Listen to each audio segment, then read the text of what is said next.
हम जानते हैं वो बुलडोजर चला देंगे, उनके पास है क्या कि चला देंगे, एक नहीं 4 बुलडोजर चला दें, उससे मैं तो नहीं नुकसान होगा। फिर मैं अपने बल पर कमा के मकान बनवा लूंगा, मुझे उनके बुलडोजर से कोई डर नहीं। एक नहीं 4 मकान किया। लेकिन आप अधिवक्ता हित की लड़ाई को लड़ेंगे? बिल्कुल लड़ेंगे।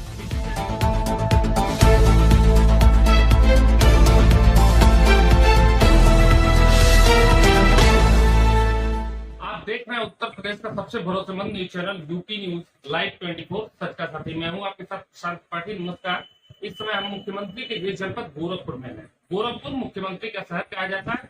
इस समय यूपी के हापुड़ में वकीलों के ऊपर जिस तरीके से मानवता को शर्मसार करते हुए लाठीचार्ज की घटना को पुलिस वालों ने अंजाम दिया, इससे पूरे उत्तर प्रदेश ने पूरे भारत के वकील गुस्से में अभी भी आमद है और इसको लेके उनकी हाईकोर्ट से लेके और सुप्रीम कोर्ट के जजों से लगातार बातचीत चल रही है, लेकिन अभी तक कोई ठोस नतीजा निकल के सामने नहीं आ पा रहा है। इस समय हमारे साथ एक्सक्लूसिव बातचीत करने के लिए bar council of chairman Uttar Pradesh Madhusudan Tripathi ji हमारे साथ एक्सक्लूसिव बातचीत करने के लिए है और उनसे जानेंगे कि किस तरीके से वकीलों की बातचीत सरकार और जजों से हो रही है। सबसे पहले आपका स्वागत है यूपी न्यूज लाइव 24 पे।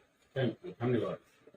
किस तरीके से यूपी में जिस तरीके से जो वकील न्याय दिलाने में मदद करते हैं लोगों को, न्यायालय के ऊपर जिस तरीके से जनता का विश्वास टिका हुआ है, यूपी के सबसे पहले हापुड़ में जिस तरीके से वकीलों के ऊपर लाठीचार्ज हुआ, उस घटना को आप कैसे देखते हैं? हापुड़ की जो घटना पुलिस वालों ने किया वो काफी निंदनीय है। हमारे अधिवक्ता लोग शांतिपूर्ण प्रदर्शन करके कचहरी कैंपस में लौट गए। जब कचहरी कैंपस में लौट गए, ये पुलिस वाले झुंड बना करके अधिवक्ताओं की पिटाई करने, और अधिवक्ता ही नहीं, वहां महिला अधिवक्ताओं को भी।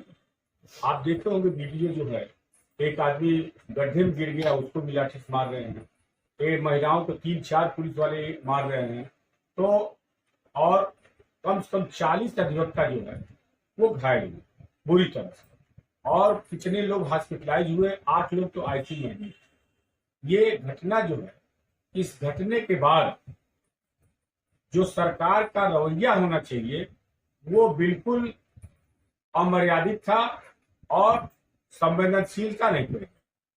क्योंकि माननीय मुख्यमंत्री जी जब कहीं एक्सीडेंट हो जाता है तो उसको तुरंत कॉग्निजेंस लेते हैं और उसको 1 लाख, 2 लाख, 5 लाख रुपया तुरंत मुआवजा देते हैं। लेकिन जहां पुलिस वालों ने अधिवक्ताओं की पिटाई किया और 40-40 अधिवक्ता घायल हो गए, उसमें 8 लोग आईसीयू में थे, किसी का सर फटा, किसी की टांग टूटी, किसी के हाथ टूटा, किसी महिला अधिवक्ताओं को पीटा गया, इस पर हमारे मुख्यमंत्री जी कहीं कॉग्निजेंस नहीं। हमारे बार काउंसिल के अध्यक्ष श्री किशोर गौड़ जी 2-2 बार लेटर लिखे कि इस प्रकरण में डीएम और एसपी का ट्रांसफर होना चाहिए और अधिवक्ताओं को जो चोट लगी है, जो हॉस्पिटलाइज है, उनको मुआवजा देना चाहिए। लेकिन हमारे मुख्यमंत्री जी को इस हापुड़ की घटना को जानने के लिए कोई फुर्सत नहीं थी और न ही वो मिले। उसके बाद बार काउंसिल जो है, ये 29 की घटना है, बार काउंसिल जो है वो इस पर कॉग्निजेंस ली और ये कहा कि जब हम लोगों से मुख्यमंत्री जी मिल नहीं रहे हैं, मुख्यमंत्री जी बात नहीं कर रहे हैं जो सूबे के प्रधान हैं, तो 3 दिन की स्ट्राइक हो। और इस 3 दिन के स्ट्राइक के बाद जब अधिवक्ता वहां बार काउंसिल की एक मीटिंग बुलाई गई, तो कुछ लोगों ने कहा कि ये इस आंदोलन को चरणबद्ध तरीके से किया जाए, क्योंकि बहुत दिनों तक कोर्ट को आप बंद नहीं कर सकते। उस पर मैं मधुसूदन त्रिपाठी, श्री किशोर गौड़ और जयनारायण पांडे ने एक एप्लीकेशन हम लोगों ने डाला माननीय चीफ जस्टिस को वहां कि हमारे ग्रीवांसेस जो हैं उसको सुन लिया जाए और उस पर आदेश किया जाए। उसके पहले ही माननीय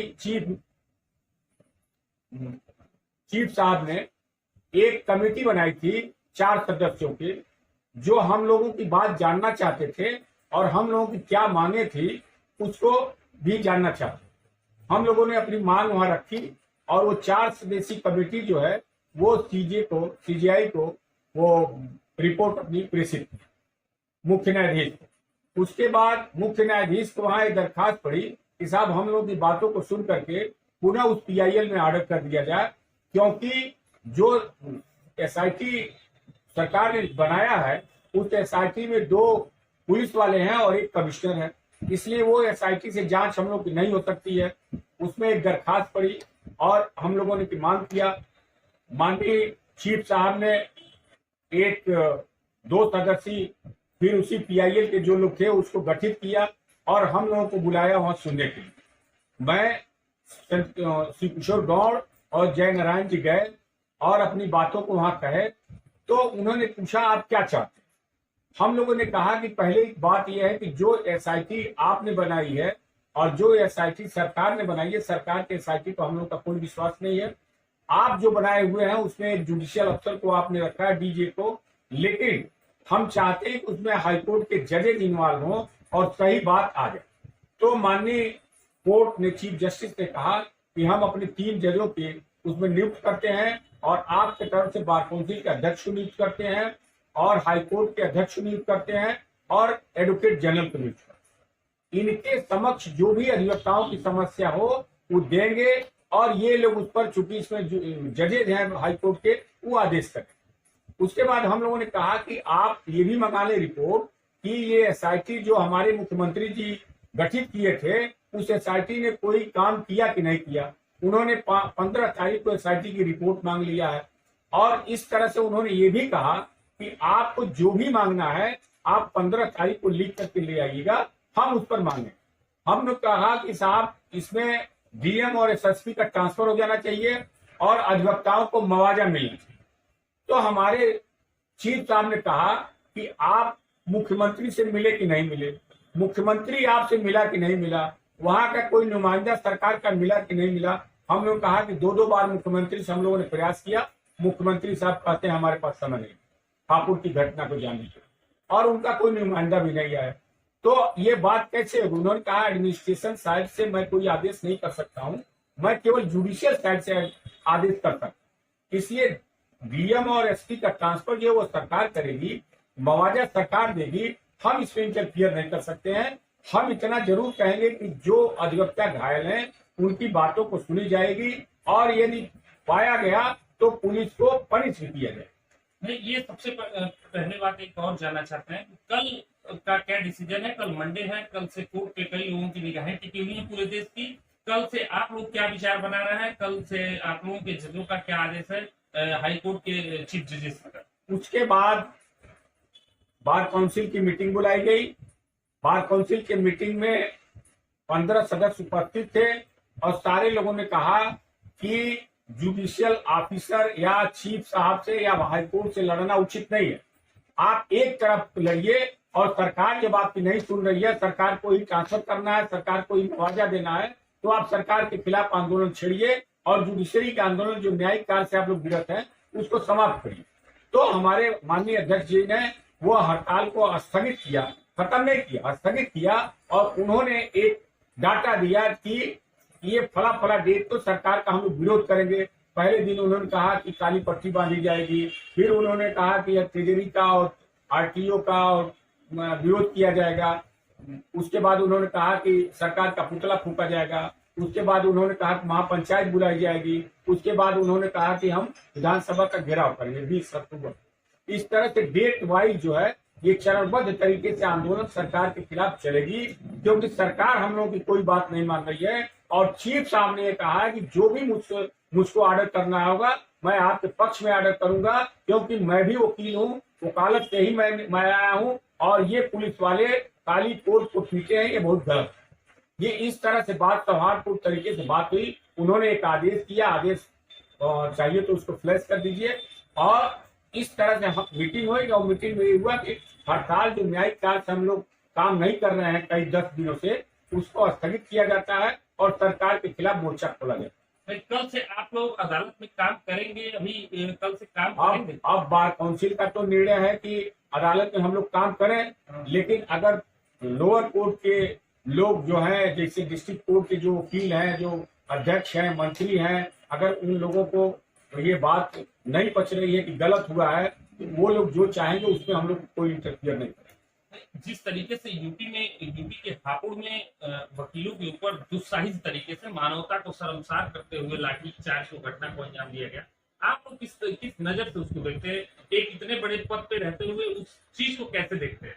हम बहुत बड़े पद पर हैं, हमारे हाथ में कोई पावर है नहीं कि हम पुलिस को सस्पेंड कर दें, हमारे हाथ में कोई पावर है नहीं कि हम डीएम का ट्रांसफर कर दें, हमारे हाथ में तो पावर है नहीं कि सीईओ और एसपी और सबको हमने सस्पेंड कर दें। यह पावर जो हमारे मुख्यमंत्री योगी आदित्यनाथ पर है, और योगी आदित्यनाथ जो है वो अधिवक्ताओं से पहले से ही नाराज है, और इस प्रकरण में योगी आदित्यनाथ का पूरा सहमत है अधिवक्ताओं को पिटाने के लिए। और वो अब भी जहां भी हड़ताल की बात हो रही है, पीछे पीछे पुलिस लगा दे रहे हैं। अभी भी उनके मन में ये बात भर बने हुआ है कि ये अधिवक्ता का आंदोलन शांतिपूर्ण तरीके से चल रहा है, पुलिस की क्या जरूरत है, लेकिन उनका आदेश है कि सब जगह पुलिस लगा दिया जाए। इस तरह से हमारे माननीय योगी साहब अधिवक्ताओं से बिल्कुल पार खाए हुए, जिसकी वजह से ये घटना हुई। जिस तरीके से पुलिस तो लाठीचार्ज की, ये तो देखने में आया, कई जगह अपने वीडियो में ये भी दिख रहा है कि वकील भी हाथों में अपने डंडे लेके और पुलिस को कचहरी से भगाने का काम किए। कई जगह वीडियो में आप बताइए, आपके दरवाजे पर अगर दुश्मन आ जाए तो आप क्या करेंगे? भगाएंगे नहीं। कचहरी में वही पुलिस वाले जो पीटे हैं और वही पुलिस वाले घूम रहे हैं, तो हम लोगों ने इतना ही कहा भैया इस समय थोड़ा माहौल गर्म है, आप कचहरी से बाहर चले जाइए। वहां डाठी डंडे की कहाँ बात आई? और पुलिस वाले को चोट लगी, कोई पुलिस वाले रिपोर्ट किए? ये बात सब गलत है। अभी तक आप लोग जो वकीलों से मिले कि नहीं, जो घटनास्थल पे जो घायल वकील थे, उनसे आप लोगों की मुलाकात? हमारे बार काउंसिल के कई सदस्य वहां गए थे और सब लोगों ने रिपोर्ट अपनी सबमिट किया है। वहां ब्रूटल तरीके से पुलिस वालों ने अधिवक्ताओं को पीटा है, लड़कियों को पीटा है, महिला अधिवक्ताओं को पीटा है, और वहां कुछ वादकारियों को भी पीटा है। इस तरह से पुलिस तांडव की है, जैसे अंग्रेजों के जमाने में अंग्रेज जो है पुलिस से अपना शासन चलाते थे, वैसे ही हमारे माननीय मुख्यमंत्री जी पुलिस के बल पर ये काम करा रहे हैं, वकीलों को पिटवा रहे हैं। मुख्यमंत्री जी के गृह जनपद में मकसूदन त्रिपाठी एडवोकेट रहते हैं, लेकिन मुख्यमंत्री जी के खिलाफ इतना तेज बोल रहे हैं, लेकिन आपको डर नहीं लग रहा है? हम जानते हैं वो बुलडोजर चला देंगे, उनके पास है क्या कि चला दें? एक नहीं 4 बुलडोजर चला दें। हाँ। उससे मैं तो नहीं नुकसान होगा। हाँ। फिर मैं अपने बल पर कमा के मकान बनवा लूंगा। हाँ। मुझे उनके बुलडोजर से कोई डर नहीं, एक नहीं 4 मकान गिरा दें। लेकिन आप अधिवक्ता हित की लड़ाई को लड़ेंगे? बिल्कुल लड़ेंगे, इसी तरीके से लड़ेंगे इसी तरीके से। अभी आप लोग हाईकोर्ट के जजों से और जो मांग की है उस पर अभी विचार करने वो विचार करेंगे। उन्होंने कहा कि जो भी हमारे जुडिशियल पावर के अंतर्गत आएगा मैं सब दूंगा, आप 15 को आइए। देखिए, सीधे हमारे साथ मकसूदन त्रिपाठी जी बार काउंसिल के चेयरमैन है। सीधे कहना है कि हाईकोर्ट के चीफ जस्टिस से उनका बातचीत हुआ उन लोगों की, और कल से वो लोग हड़ताल समाप्त करने की कोशिश भी कर रहे हैं कि कल से हम लोग अदालत में अपने कामकाज को फिर चालू कर दें, जिससे लोगों को उम्मीद आने में, जजमेंट आने में देरी न लगे। लेकिन अभी भी सरकार के खिलाफ मकसूदन त्रिपाठी का एक तरफा आरोप है कि जिस तरीके से उन्होंने पुलिस को घेर के लाठीचार्ज वकीलों के ऊपर हुआ है, इस तानाशाही के खिलाफ हम लोग लामबंद होके और एक बड़ी योजना के तहत हम लोग खाप पंचायत बुला के, पंचायत वकीलों की महापंचायत बुला के और बड़े लेवल की एक धरना प्रदर्शन करेंगे, और मुख्यमंत्री कार्यालय का घेराव भी आने वाले समय में करने का वो लोग प्रयास करेंगे। कैमरा पर्सन सर्वेश तिवारी के साथ प्रशांत त्रिपाठी की रिपोर्ट, गोरखपुर।